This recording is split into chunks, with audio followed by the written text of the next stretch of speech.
Ayan, so mga kalingap, sa inyo pong lahat, sa muli po, isang mapagpalang umaga, tanghali, gabi, saan man kayo naroon sa ngayon, Luzon, Visayas, Mindanao, saan man kayong bansa naroon sa ngayon, mapagpalang araw, umaga, tanghali, gabi po, no?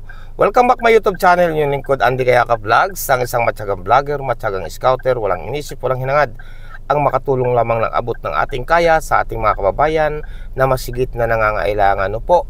At siyempre, yung bago pa lamang po sa aking YouTube channel, please naman po pakisubscribe, like and share, pakipindutin po ating bell button para updated po sa ating mga videos, no? Ang ating pong ginagawa mga kababayan ay ang pagtulong ng abot lamang ng ating kaya, no?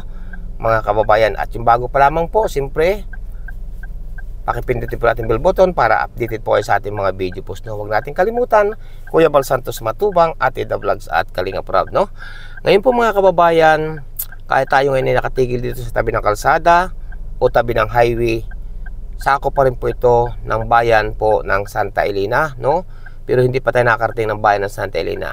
At tayo po ngayon ay may pupuntahan dito mga kababayan, itong isang bata na grabe ang pangungulila sama. Kasi nga po mga kababayan, maliliit pa ang batang ito, ay iniwanan na sila o inabandona ng sarili nilang magulang. Ang tanging sandalan lamang po nila ngayon ay ang kanilang ina, na kung ano-ano na ang mapagkakakitaan, no? Kung ano-ano na ang mapasok na hanap buhay, matustusan lang, umabuhay lang ang kanyang mga anak, itong mga batang ito.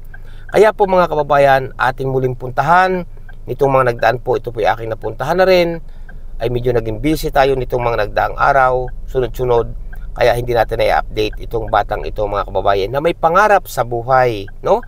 Ito ang mga karapat dapat tulungan. Una, higit sa lahat, ang ina po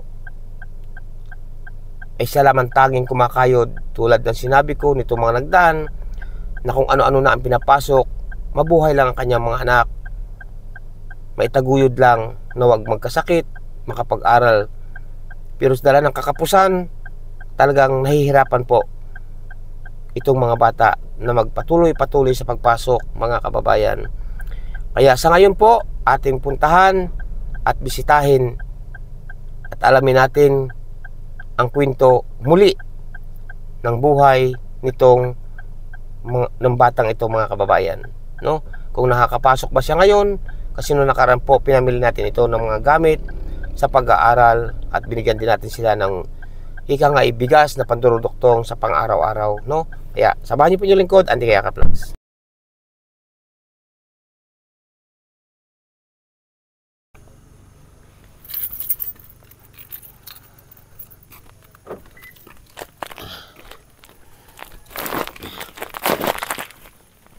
Ayan, so mga kalingap, mga kababayan, at ito na, no? May dala tayong isang sakong bigas para dito sa ating bata na pupuntahan uli, no? Na nagsusumikap sa buhay kahit walang-wala talaga, ay nagpupumilit mag-aral kahit walang almusal. Itong bata na to, ayan, matarik po ito mga kababayan.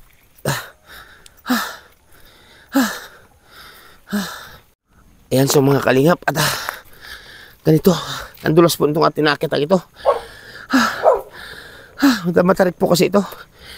Ganito po ating sakripisyo sa larangan po ng pagtulong mga kababayan.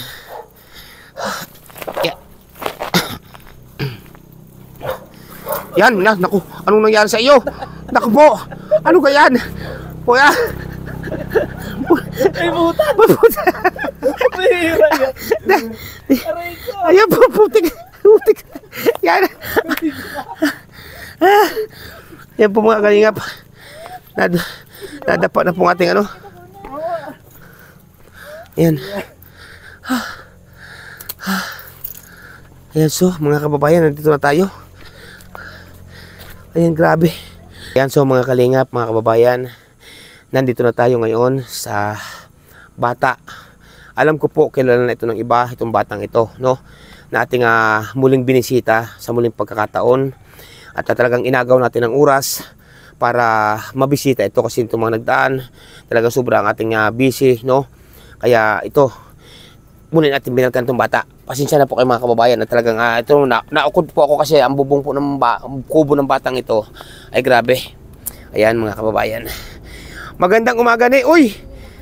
Grabe, nagagawa ng ano. Teka, bibaba ko itong basket, ang ano, bigas. Yan. Ayan, so mga kalingap, mga kababayan, ito po yung bata na tinagurian natin noon na si Basket Girl. Di ba, Ne? Magandang umaga. Magandang umaga din po. Ba't anong aga mo magawa ng basket? Wala po kasi akong pasok and wala naman po akong gagawin kaya naggagawa po ako ng basket po. Ayun po mga kalingap, ito po yung gawain ng bata, no? Na ito pong batang ito mga kababayan, ito po yung hindi na niya naasikaso ang pag walang pasok. Hindi na po niya naasikaso ang maggala o magmamasyal o anuman. Ang inaasikaso po ng batang ito pag walang pasok ay tulad pag Sabado o Linggo o kaya anumang araw basta wala siyang pasok, itong inuuna niya ang paggagawa po ng anong tawag diyan, Bunso? Basket po. Basket. Ito po mga kababayan sa hindi nakakakilala, ito po ay siya po ay si Percy. Tama? Percy. Percy, yan si Percy na ating binansagan noon na Basket Girl. Sa hindi rin po nakakakilala mga kababayan, sa bata pang ito ay ito po yung wala na pong ama. Iniwanan na po sila, maliit pa po siya, iniwanan na ng ama. Ang tanging na lamang po nag-aalala sa batang ito ay walang iba po kundi ang kanyang ina na sari-sari na rin po ang pinasok na hanap buhay, mabuhay lamang po o mapalaki lamang po ang kanyang anak. Kasi nga po kaya wala na po itong ama, maliit pa pong batang ito ay inabando na sila o iniwanan na po. Ang ina naman po nito kung ano na mapasok, nangunguha ng gabi, nagkakabod-kabod, nag-ano ng niyog, kung ano na po pwedeng pagkakakitaan, naglalaba, kung ano na po ang pwedeng pagkakitaan, masuportahan lamang po ang kanyang anak na si Percy. Percy, ayan mga kababayan. O grabe, anong oras ka nag-umpisa magawa ng basket, Bunso? Mga magnanay na rin po. Ayan po mga kalingap, no? Kasi wala nga pasok ngayon. Kamusta naman, Bunso, itong mga nagdaang buwan, nagdaang araw na yung pagpasok, dire-diretso ba o nakaka-absent din? Dire-diretso naman po kahit papano po. Kasi po nagagawa naman po ng basket and meron naman po akong kahit papano magiging pambaon po. Yun, oo mga kababayan, no? Siya nga pala, matanong ko, ano nga ba ang lakaran? Ulitin ko kasi nalimutan ko nung nagdaan. Ano nga pala yung lakaran mo dito sa basket nito? Paano nga palang bayad niyan? Ang isa pong basket is 9 po. 9 pesos. Yung ganito na po. Isang ganito. 9 po ang isa. Di ba may hawakan pa to? Opo. Iba po ang maglalagay po ng tangkay niya. Ang pinapagwalan po mismo is yung mismo pong base na po. Ang gagawin mo lang, ito lang. Opo, Tapos ang maglalagay ng hawakan o tangkay, iba po yung tagagawa po. iba naman tagagawa. Basta ito, mabuo mo ito ng ganito, 9 pesos na yung bayad. Halimbawa, araw nga ng linggo, isang halimbawa, maghapon ka magagawa. Makakailan ka kaya nito maghapon, be? Minsan po 25, minsan po 30, depende po pagka sobrang wala po masyadong ginagawa. Di ba sakit dito sa kamay? Opo, nakakabakbak po siya ng kamay. Grabe. Dahil medyo matalas po yung mga materyales pong ginagamit. Bakit sa bata mong itong edad? Ilang taon ka na nga mga be? 17 po. 17. Ilang taon ka nga nag-umpisa magawa ng ganitong basket? Since grade 6 pa lang po ako, mga 12 pa lang po ako. Grade 6 ka pa lang nagagawa ka na ito. Bakit mo ito ginagawa ang ganitong bagay na higit sa lahat makakasakit sa iyong kamay o masusugatan ng iyong kamay? Bakit? Kasi nakakatulong po ito yung pera pong kinikita ko po ito para po may pangbaon po kami ng mga kapatid ko. Pantustos-tustos sa mga kapatid mo. Tapos pag may trabaho naman si mama mo, siya naman ang pambiling bigas. Opo. Ganun. Nasaan nga pala si mama mo ngayon? Ay, nasa bundok po Grabe, nung aga, no? Opo. Anong oras umalis si mama mo? Kakaalis-alis lang din po. Ayan po mga kalingap, ang batang ito na dito po mga kalingap ay isa tulad nga po sinabi ko nung mga nagdaan na ang batang ito ay talagang porsigidong makapagtapos. Ano nga pala yung pangarap mo nga kung sakali makapagtapos ka? Gusto ko po maging agricultural engineering po. Maging agricultural engineering. Paano po maabot ang pangarap mga kababayan kung wala naman talagang nasuporta? Na ito po si Percy ay sinasabi ko nga po siya isang matalinong bata, mabait, napakabait po nito na bata mga kababayan, ay isa po sa karapat dapat nating suportahan. Kaya po humingi ako ng paumanhin, pasensya sa mga nagtatanong sa akin ng mga nagdaang linggo, nagdaang buwan, kamusta na ba yung bata na si Basket Girl? Kako hindi ko pa nga po nabibisita. Ayan, ngayon nandito po tayo upang pinaglaanan ko po ng oras o pagkakataon. Ayan. Ngayon Percy, nag-ano ka ba sa inaalala mo ba si Kuya Andy? Bakit di na nabalik ako dito? Opo. Oh, naman. Ayan. Naisip ko po baka po busy ka po or Oo. marami ka pong masyadong ginagawa. Ayan, ngayon Percy, may dala ako sa iyo na na bigas. Alam ko naman na ito'y kailangan niyo sa panduruduktong sa pang-araw-araw, di ba? Opo. May dala Thank ako you sa sakong bigas at siyempre may konti din ako dito, pambaon mo sa school, ha? Opo. Ayan po mga kababayan. Ito ha, yan. pambaon mo sa Thank you so school. much po. Pasalamatan mo, walang iba kundi si Ninang, Coach of Life. Maraming salamat po, Ninang Coach of Light. Maraming salamat po sa nagbibigay po ng tulong po sa akin. Buong puso ko po pinapasalamatan po yung mga walang sawa pong tao na tumutulong po sa mga katulad ko pong mahirap. Salamat. Huwag ka nang umiyak, Hindi napapatulog po. pa luha. Parang napapayak po si... Pero, nagpaputol ka ba ng buhok? Ay, hindi po. Pinidan ko lang po na Ha? naglalaba po ako. Naside po sa sahig. Napakahaba po ng buhok ng batang ito, mga kababayan. Anong gusto mong maipabot sa mga katulad mong kabataan na ang mga magulang naman ay may kaya sa buhay, tapos tamad mag-aral? Anong gusto mong maipabot sa kanila na katulad mo nag-aaral ka nagsusumikap ka na mag-aral kahit na nagagawa ka ng basket? Wag niyo pong sayangin yung opportunity po na napapag-aral po kayo ng parents niyo and magsumika po kayo na balang araw po is masuklian niyo po yung paghihirap ng parents niyo. Wag niyo po sayangin yung pagkakataon po na pinapaaral kayo and na nabibigay po yung mga ano niyo po, yung lahat ng pangangailangan niyo. Opo. Ay, grabe mga kalingap, no? Siya nga pala, Percy, kung sakali na may magpaabot sa iyo kung sakali lang na may tumulong sa iyo ng mga sponsor ko, yung mabubuti kong sponsor, mababait, halimbawa may tumulong sa iyo na suportahan ka sa pag-aaral, anong gusto mong ipaabot sa kanila bagamat wala pa naman? Sa lahat po ng willing po tumulong or lahat po ng tao na may bukas po ang puso para po tumulong po sa katulad ko. Ngayon pa lamang po pinagpapasalamat na po ako sa inyo. Naway marami pa po kayong matulungan na katulad ko pong kabataan na may pangarap po. Ayan. Ninang Mama Helen, magandang umaga, tanghali, gabi sa iyo, Ninang Mama Helen. Ninang Marie, isang bata po na mabait po talaga itong mga kababayan dahil matagal ko na po itong kilala noon pa man. Isa po sa ginagarantiya ko na napakabait na bata. Kaya po, isa po ito sa karapat-dapat tulungan. Unang-una po, ang kanyang pinag-aano dito ginagawa pag walang pasok. Hindi niya inaaksaya ang kanyang oras. Hindi niya inaaksaya sa paglalakwatsa o paggagala pag walang pasok. Ang kanya pong inaatupag ay ang paggagawa po ng basket kahit napakasakit sa kamay, di ba? Opo. Kaya po, Ninang Mama Helen, isa po ito sa bata na karapat-dapat tulungan o Ninang Marie, no? Ayan, at yung pira, saka bigas, pambaon mo yung pira, o bumili ka rin kayo ng pangulam, yan ay galing lahat sa kabutihan puso ni Ninang Coach of Life. Sa muli, Maraming salamat po sa inyong lahat. ayan.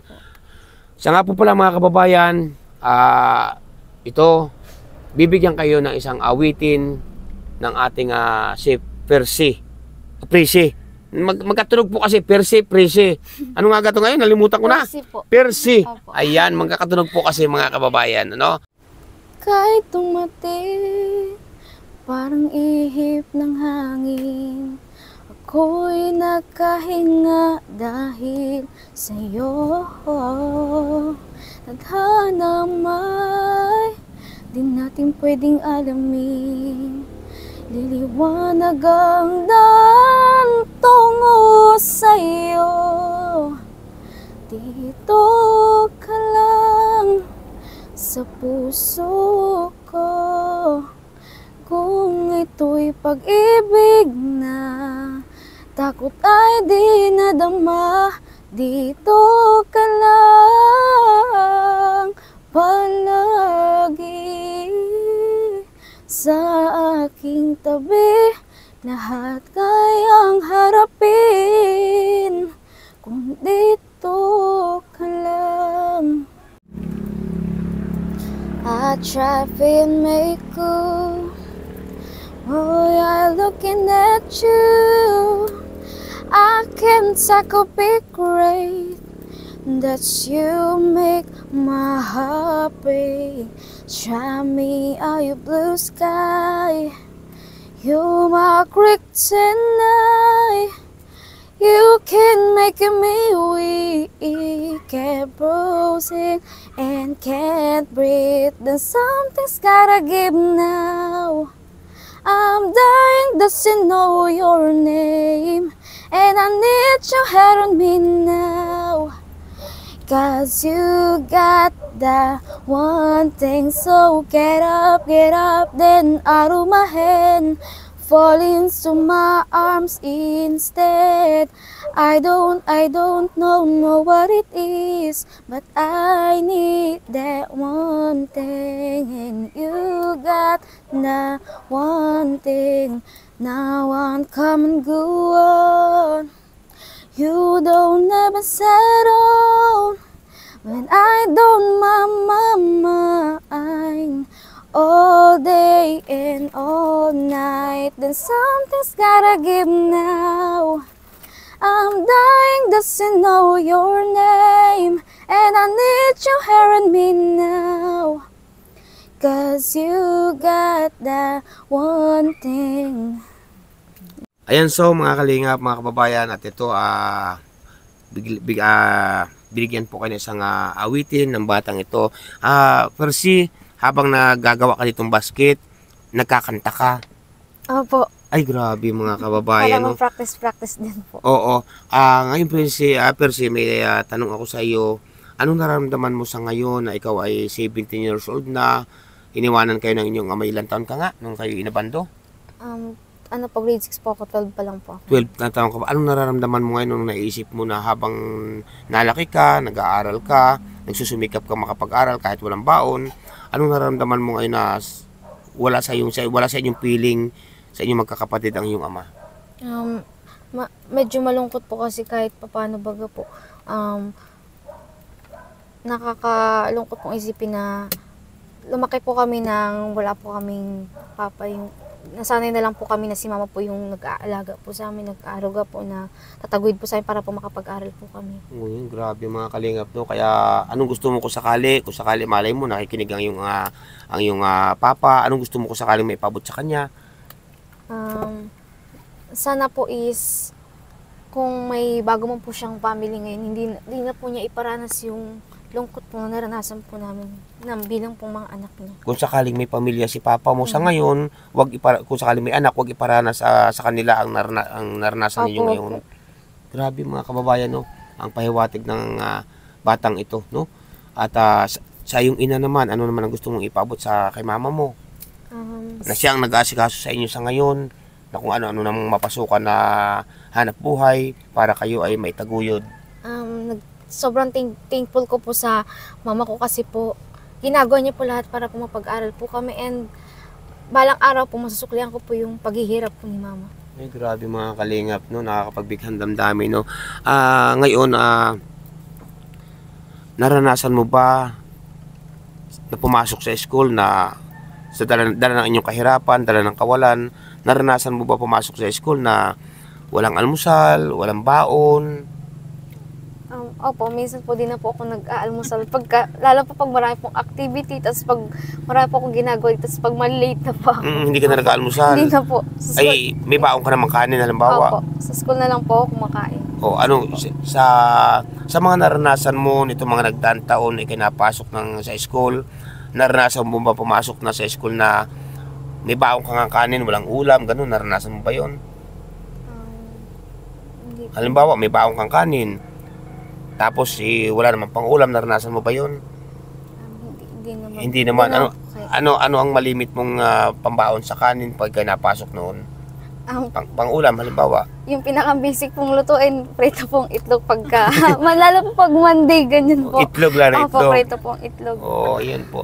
Ayan po mga kalingap. Nung nakaraan pong pasukan ng mga kababayan, nung enrollan, kung sino po nakakaalala, ay ginawan po natin ng paraan kasi wala po siyang maibili ng gamit talaga nung enrollan, di ba? Opo. Nalit ka na nga yata sa magpa-enroll noon, ano? Ginawan po na inyong lingkod na mabilan siya ng gamit, no?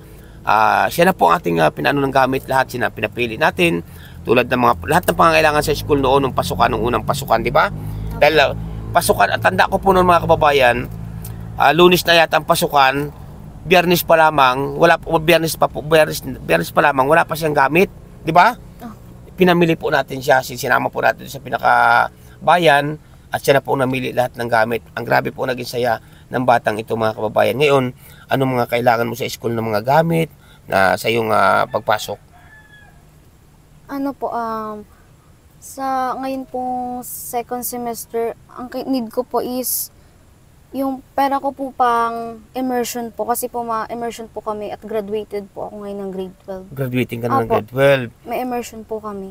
Ayan po mga kababayan. Ngayon, pag ikaw ay nakagraduate ng grade 12 ngayong pasukan, di college na sunod doon, di ba? Apo. Paano ngayon yan? Paano ngayon pag nag-college ka na? Sa diet na yun, di ba? Apo, dahil po. Paano ngayon yan? May matinding gastusan na yun kung sakali. Paano ngayon? Saan ko kukuha? Dahil sa tindi ng hirap ninyo ng buhay. Saan ka ngayon kukuha ng panggastos? Sa ngayon po, mini-maintain ko po yung grades ko po na mataas po ngayong grade 12. Kasi po, para po pagka ma-apply po ako ng scholarship, hindi po ako mahirapang mag-apply. Makakakuha po agad ako ng scholarship pagka Talaga line of 9 po yung grades. Talaga magsusumikap ka. Ay grabe mga kalingap, no? Talagang Kaya line of 9, ano? Apo. ang tataas po ng grade dito mga kababayan, laging Line of 9 po. Kasi ang mga kababayan, sa totoo lamang po, hindi ko po naranasan yung mga line of 9 na yan. Kasi nga po, paano ko po mararanasan yon? Ay ako po ay graduate na, maaga pa po gumraduate na ako ng grade 2. Sa hindi po nakakalam, sa nakakalam din po, no, 3 buwan po ako sa grade 2 noon, panahon iyon. Sarado na school. Ay nagsara na po, finish po agad, graduate agad ako noon, panahon iyon. Kaya hindi ko po naranasan yung mga medalya. Pero itong bata po, itong mga kababayan, grabe ang medalya. Pwede po ba makita yung mga medalya mo? Opo. Ayan po, tinan niyo po mga kababayan. Yan, so mga kababayan, mga kalingap, tinan niyo po ang bata. Kita niyo ang medalya niya, oh. Ikaw ka. Wala, grade 1. Ay grabe, ang sa daming ito ng medalya mo, Bunso, ay grabe, ang bigat. Ang dami po. Mula sa, anong medalya mo ito, Bunso? Mula sa ano ito, noong nagkaroon ka ng medalya, mula grade 1? Ano po, mula po yan ng grade, ano po ako, grade 7 po. Ha? Grade 7 Hawakan mo. po. Grabe po mga kalinga po, ang dami na naging medalya. Tas mo nga. Yan, ang dami po na naging medalya, oh. Pwede po ipakilo mga kababayan kasi puro po to tanso. Tanso ba to? Ginto? Dami, grabe. Mga anong, pwede ba ikwento kung mga anong medalya yan? Ano po, yung iba ko pong medal po dito, yung pagiging academic achiever ko po, yung mga ina-applyan ko po, tsaka po yung mga sinasalihan ko pong organization, yung pangdayo po, like coral, yung mga Ganon. May mga medal po yun. Mga medal. Ito, saan nabawa itong ganitong medal? Ito. Kasi hindi ako nakaranas nito. Saan ito nakuha ang ganitong medal? With honor po, yung With overall honor. po na line of 9 po yung grades po. Ikaw ang pinakamataas. Ang tawag ba doon? Ikaw ang pinakamataas sa inyong room. May honor po. Honor. Ito naman isang ito na ginto din. Ginto. Ano ba to? Ito naman. Pagdayo po yan, Ha? kanta po, pagdayo po. Sa tayo naman ng kanta. Ito naman isang ito na ginto rin. Sa ano naman po, ina-applyan ko po na, kunyari po, best in English, best in... Panalo ka din. Opo, Ay, grabe. Pag outstanding po sa isang subject. Oo.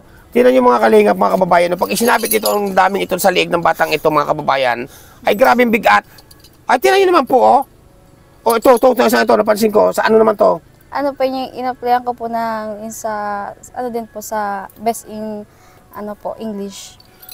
Mga kalingap, mga kababayan, ito po sinasabi ko na hindi nakakapanghinayang na tulungan ang batang ito. Unang-una, inabando na nga po ng ama. Inuulit po natin, hindi po ako makulit. Padalawa po, ang nag-aasikaso na lamang sa kanya, yung kanyang ina. Ang buhay po ng batang ito, mga kababayan, wala pong pinagkaiba sa buhay ni Joy Diwata at sila ni Imelda lamang po nagpalaki o nag-asikaso. Mga kababayan, wala pong pinagkaiba sa buhay ni Nanay Imelda at Joy Diwata. Kaso grabe naman po ang medalya. Kaya po, Ninang Mama Helen, tinan niyo pong batang ito, Ninang Mama Helen. Napakabait na bata at maasahan. Talagang pursigido makapag-aral. Maganda ang pangarap. Paano po matutupad ang pangarap sa ganitong kahirapan? Nagagawa lamang po siya ng basket na ganito. Ito, ganitong basket. Para po may pambaon-baon sa school kapag nakagawa siya ng ilang piraso. Grabe mga kababayan. Hindi na po, ikaw ba naasikaso mo pa ba? Halimbawa, wala kang pasok. Naasikaso mo pa bang mamasyal o pumunta sa mga kapitbahay? Hindi na po. Kasi po yung free time ko po na pa nagpapahinga po pagtas magawa ng basket, nagagawa po ko ng assignments, project. Ang ginagawa mo, pag wala kang pasok, pagdating mo sa school, Ito po. basket. Apo. Tapos, pag masakit ng kamay, Assignment Assignment naman. Opo, mga assignment ko naman po or project. palakpakan po mga kalingap. Hindi na po niya naasikaso yung mamasyal sa kapitbahay. Hindi na niya naasikaso mamasyal kung saan-saan. Ang inuuna niya ay paggawa ng basket at pag sa kanya mga assignment. Kita niyo naman po. Grabe ang dami nito. Ay sa tingin ko to yung 2 kilo yata. Ang bigat po. Ang bigat talaga, grabe. Oh, ang dami. Ito, may maliit pa ko nakita. Saan ito? Dahil din po siya ng NDEP. Dayo din. hindi po nakakapanghinayang na suportahan ng batang ito mga kababayan at tulungan dahil talaga pong determinado sa kanyang pangarap na makapagtapos. Grabe be, salamat be, congratulations at sana pagbutihin mo pag-aaral. Lalo na pag ngayon graduating, marami naman niyang medalya. Itong graduation, itong grade 12, napakarami na naman mahahakot na medalya nito, no? Hayaan mo be, nandyan ang aking mga binambabait na sponsor, nandyan si Ninang Mama Helen, nandyan si Ninang Mare, nandyan si Mama Ellen Fernandez, nandyan si Kuya Nole. Hayaan mo, baka hihipuin ang kanilang puso ng ating mahal na Diyos para sa iyo, hindi para sa akin. At ako naman, pag mayroon, nandito lang ako, Kuya Andy. Huwag kang mahiya magtsatsakin. Halimbawa, Kuya Andy, wala akong papasok ako sa Lunes, wala akong pambaon. Baka naman may 20 pesos ako, padadala kita sa GCash. Kahit 20 pesos. Tama mga kababayan. Salamat po sa inyo lahat. Babay na be. At pagbutihin mo pag-aaral ha. Opo. Ayan po, may bigas ka na dyan, may pandurudukto na kayo sa pangaraw-araw. At siyempre may pambaon ko na sa school ha. Opo. Kung may kailangan kang bilhin sa school, bawas ka. Bilagyan kayo ng pang-ulam. Opo. Sa muli be, pasalamatan mo. Maraming salamat po sa lahat po ng tumutulong po at willing po maging sponsor. Maraming salamat po sa inyo. Yan, at ang nagpauna ng paabot ngayon sa iyo, si Ninang Coach Supply, pasalamatan mo. Maraming salamat po, Ninang Coach Supply. Supply po. Ayan. Maraming salamat po. Si Ma'am Rod, Ayan. At siyempre, yung dati may nagpaabot din sa iyo ng tulong, pasalamatan mo rin. Si Ninang Route Baits Mix Vlog. dati, napunta sa'yo. Maraming salamat po, Ninang Route Baits. Mix Vlog. Ayan. Maraming salamat po sa inyong lahat. Mabuhay po ang sambayan ng Pilipino. Kami ay may pupuntahan pa. Opo. Pagbutihin mo pag-aaral. Pagpagod ka na magawa ng basket, pahinga ka naman. No? Opo. Salamat po sa inyo lahat Thank mga you so kalingap. much po. Ayan. Ayan, so mga kalingap po ang mga basket na ginagawa ng batang ito. Ayan, mga kababayan. Oh. At meron pa po doon sa labas, pakikita ko po sa inyo. Ang bahay po ng mga ito mga kababayan, butas-butas at tuluan-tuluan na rin po mga kababayan. Ang bahay po ng kubo. Hindi po ito kanila bahay. Di ba hindi ito kanila inyo? Kanino ba itong lupa? Hindi po siya as in amin kasi po nakasalado po ito sa bangko. It means po meron pong may-ari po nito. Oo, ibig sa madaling salita, hindi talaga ito inyo lote. Ang inyo lang itong kubo na maliit. Yan po mga kababayan, no? Tinuro tayo ng batang ito. Tapos, sila po ay may ilang piraso rin po silang, may ilang piraso rin silang pinggan. Itong mga batang ito dito na inabandonan nga ng ama, mga kalingap. Grabe, no? Ayan ba, yan ba yung finished product na yan? Opo, ito po yung pinakang na po ng basket po, yung pinakangyari na po niya. O yan ang pinakayari na Opo. siya. Kasi Pipick upin na lang yan. Opo, iba po yung maglalagay po ng tangkay niya. Ah. Ang ina-assign lang po sa amin is gawin po yung mismong ganito pong basket. Oo. Kasi na po yung magtatangkay. Si mama mo nandito, natulong din paggagawa ng ganyan. Opo, si Mama po yung mismo nagagawa na po ng taas. Ako na po yung nagagawa ng base po. Ay, ikaw nagagawa ng Opo, ng base, base. Si mama tapos po yung mismong nagtataas. si mama mo nagagawa ng pinakataas niyan. Tulong-tulong kayo mag-ina. Ay, grabe mga kababayan, no? Ayan, so mga kalingap, marami po salamat sa muli. Ating binisita, itong si Perse. Perse, lagi ko na. Si Perse, ayan. Sige be, babay na be. Thank you so much po. Ayan. Ayan, so mga kalingap, mga kababayan, tayo po'y palis na dito sa bahay po ng bata, no? Natin pinuntahan si Percy, no? Shout out po sa inyo, mabuhay po kayo. Ito, palusong na naman tayo. Kasama nga po natin mga kababayan ngayon, no? Sa pag-scout, kasama natin ngayong araw na ito, walang iba kundi si Juan TV Vlogs. Suportahan po natin ang YouTube channel sa hindi pa nakakilala. Nadulas pa po siya mga kababayan doon, nadapa. Hindi po nakuna ng camera. Nadapa pa po siya. Yung may butas po kasi doon mga kababayan na may damo. Ang nangyari po ay tuloy ang lakad. Hindi napansin, lumubog po siya doon, nadulas po, puro putik ang kanyang pantalon. Kaya mga kalingap, mga kababayan, sa aking mga minamahal na solid viewers, supporters, silent viewers, Juan TV Vlogs po, pakasubscribe ang kanyang YouTube channel, no? At ito, pero hindi lang po dito kami mga kababayan pupunta, may pupuntahan pa po kami, sako po, lampas pa po ng bayan ng Santa Elena, mga kababayan. At maulan, pero ngayon po, medyo tila. Kaya, salamat sa inyo lahat, mabuhay po, ang inyong lingkod, Andy Kayaka Vlogs. Kuya Bal Santos Matubang at Ita Vlogs Kalinga Prab. Yan, Juan TV Vlogs.